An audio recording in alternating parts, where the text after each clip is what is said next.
Hey, how's it going? Adrian here from AH Photography, and I have a new camera here that's pretty interesting that I just barely picked up.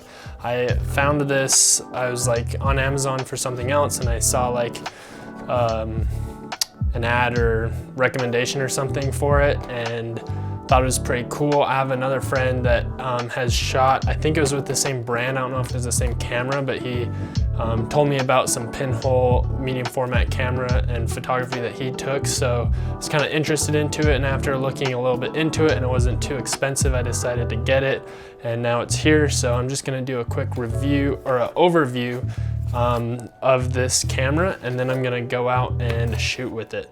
So what I have here is the Holga 120 WPC, and it is a pinhole camera that uses medium format film.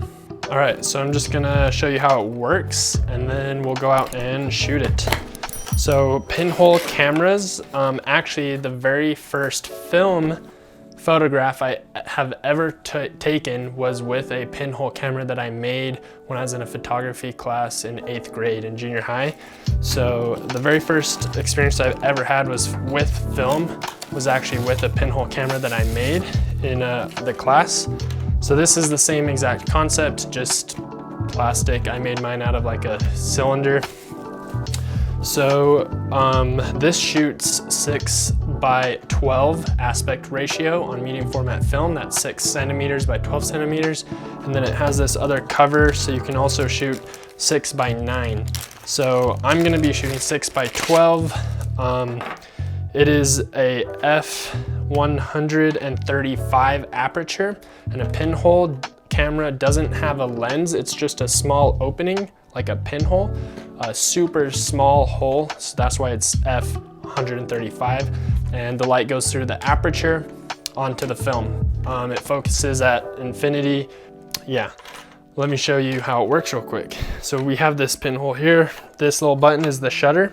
And because it's f135, you have to do long exposures. So I'll be using a tripod, has a little standard tripod mount here. And so you don't get any movement with your long exposure. It has a shutter release cable here.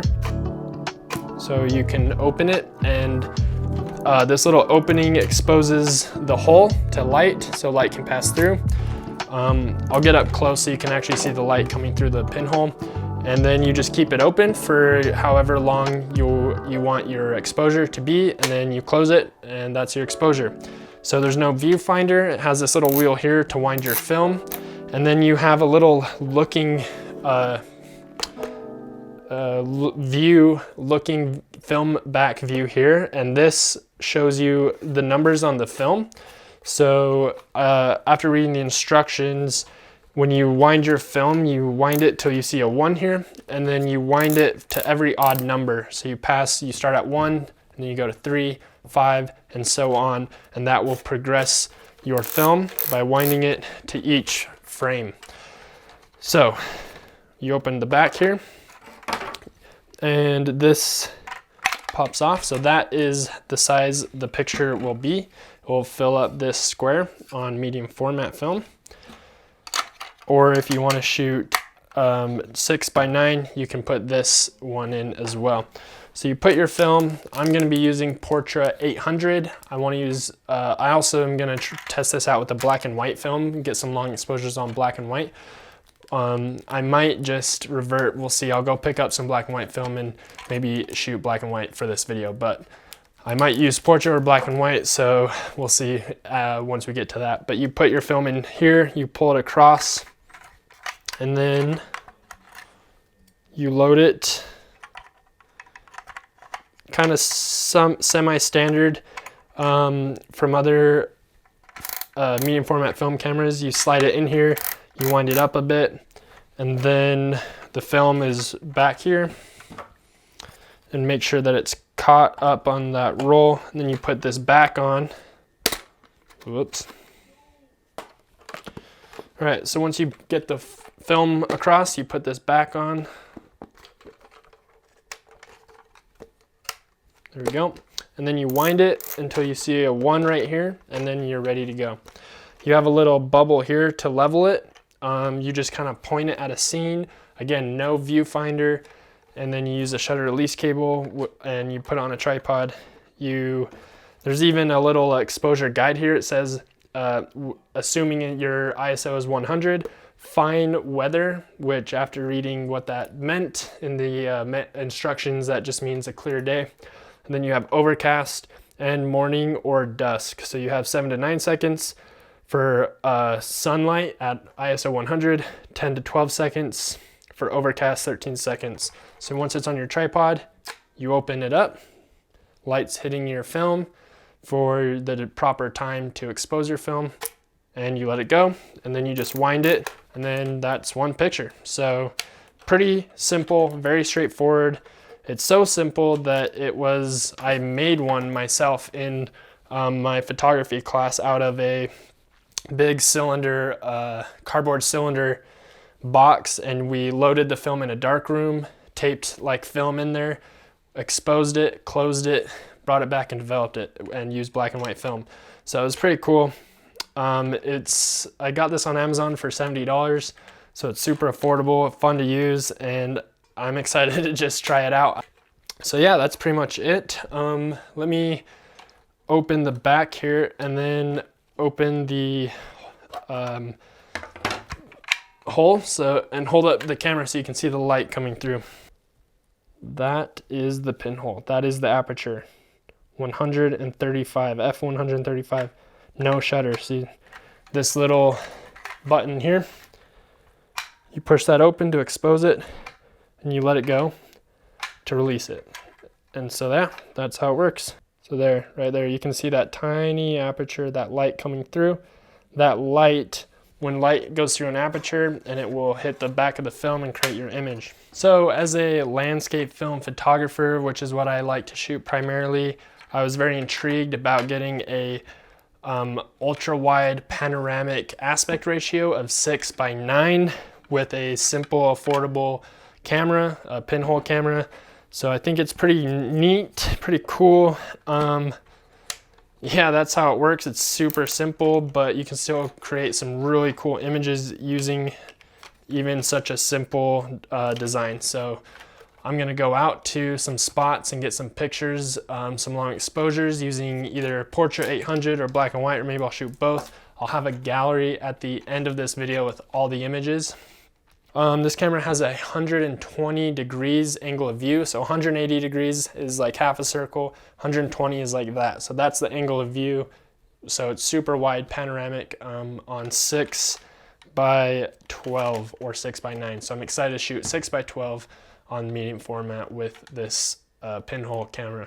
So that's the Holga 120 WPC using medium format film, panoramic, wide angle, long exposures, and with a pinhole camera. No lens, just an aperture and a open and a shutter, really a shutter, but it's a long exposure. So it's pretty cool.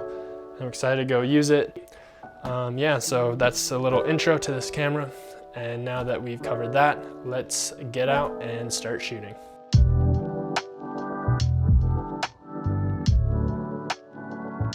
All right, so I got some nice wide shots out here. When I did my light meter, it was saying to do 1/15 of a second at f90.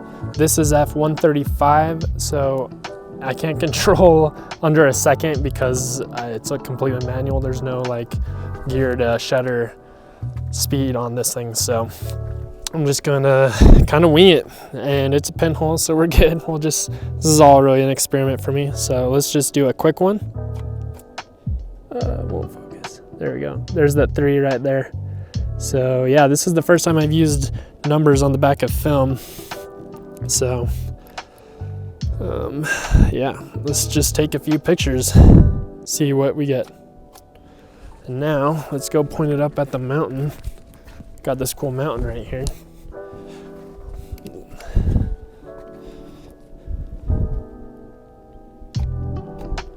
Just did a long one.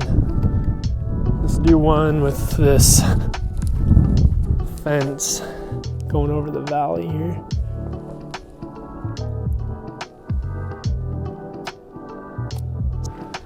On slide 3, I did 3 exposures on 1, so we'll see how that looks. And now I'm just gonna do single exposures.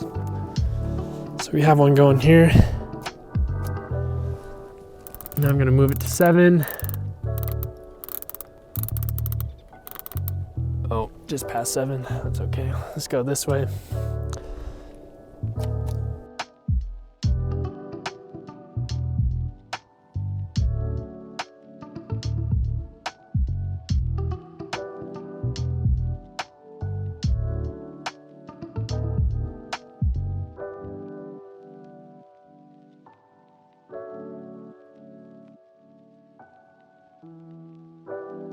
All right, so I got my negatives back from using the pinhole camera, and I actually made a mistake using it. So now that I've learned from that mistake, I purchased some T-Max black and white negative film that I'm gonna go shoot with and get some longer exposures. I'm gonna do 7 seconds instead of like the 1 second I did on black and white of some clouds and landscapes to try and get some cool long exposures on a panoramic format. So the issue I had is when I first loaded the film, I started taking pictures and I didn't wind it to slide 1, and there are numbers on the back of the film that I finally saw. So my first few images didn't even make it onto the film.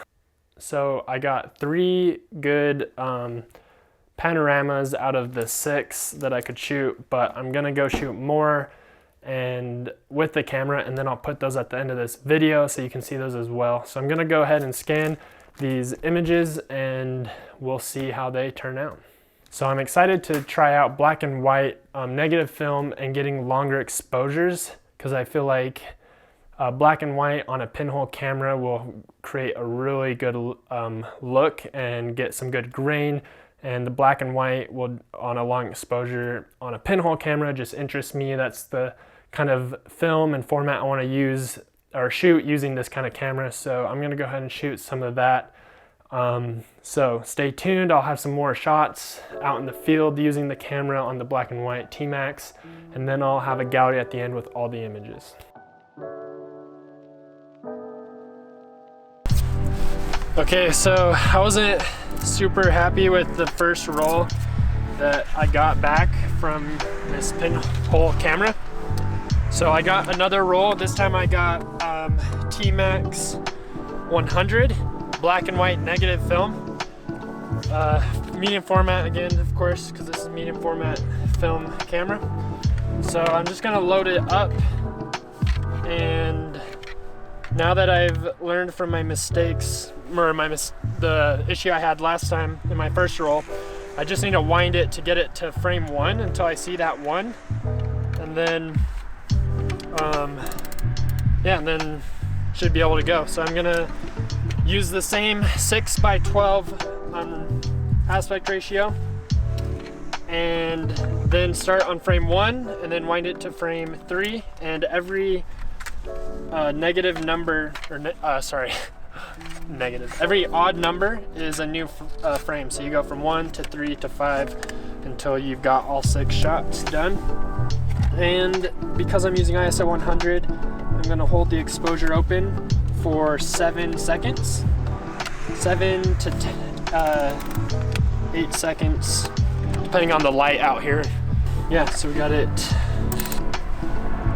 ready to go.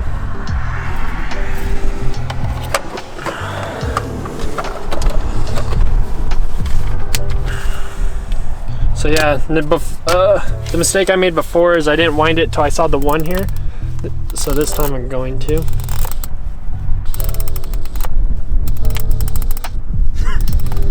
Because there's no other number. It just has to wind so much. Hope I'm not just wasting this one. Here we go. I see an arrow. Kodak 1. There we go. There's the 1. So I made the mistake before because I had to wind it so much, but I forget that the first part of your film is just paper, and it's a lot to get to actually get through the paper and then get to the film section. So we're good to go. I'm just gonna get my shutter release cable, which I have to use, and my tripod mount, and then I'll set up my exposure. All right, I'm gonna do 7 seconds. You know what? I'm actually gonna do 10 seconds. There's a little rating here based off of assuming your ISO is 100. Fine weather, which just means a clear day, 7 to 9 seconds. Overcast, 10 to 12 seconds. So I'm just gonna do 10 seconds. And here we go.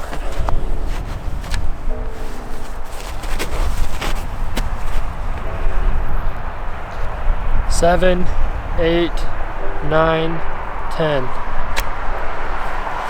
All right, I got it. I'm gonna wind it. I'm gonna point it up at this mountain and see what you get. The aspect ratio is pretty narrow as far as height goes, but the width is really wide, so that's kind of what we're going for. So, kind of just aim it. It has these little aiming dots up here so you can kind of get an idea. All right, I'm gonna do 11 seconds this time.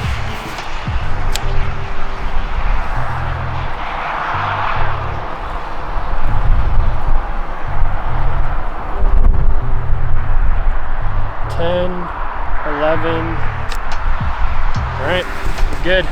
I'll wind it to number 5. I'm gonna go try and find another place to set up a composition and get some black and white pinhole shots with this Holga pinhole panorama camera.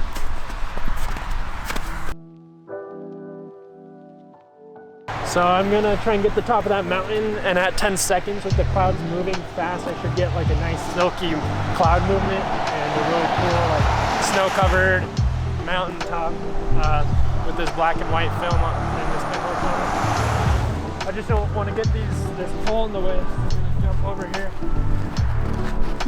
Oh.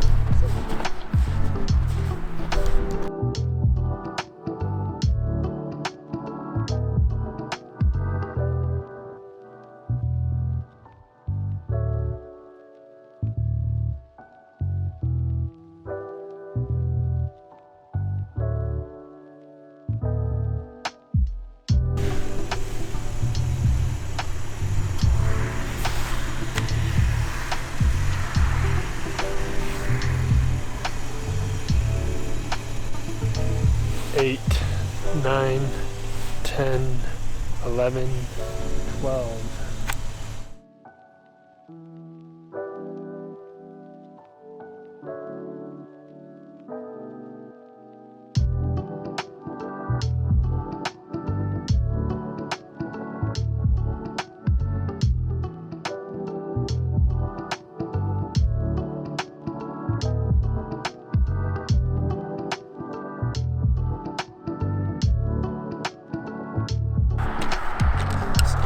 All right, so I'm gonna see how these images turn out when I get back from the lab, but overall, pinhole camera is pretty cool. If you have a tripod, it's light, super affordable.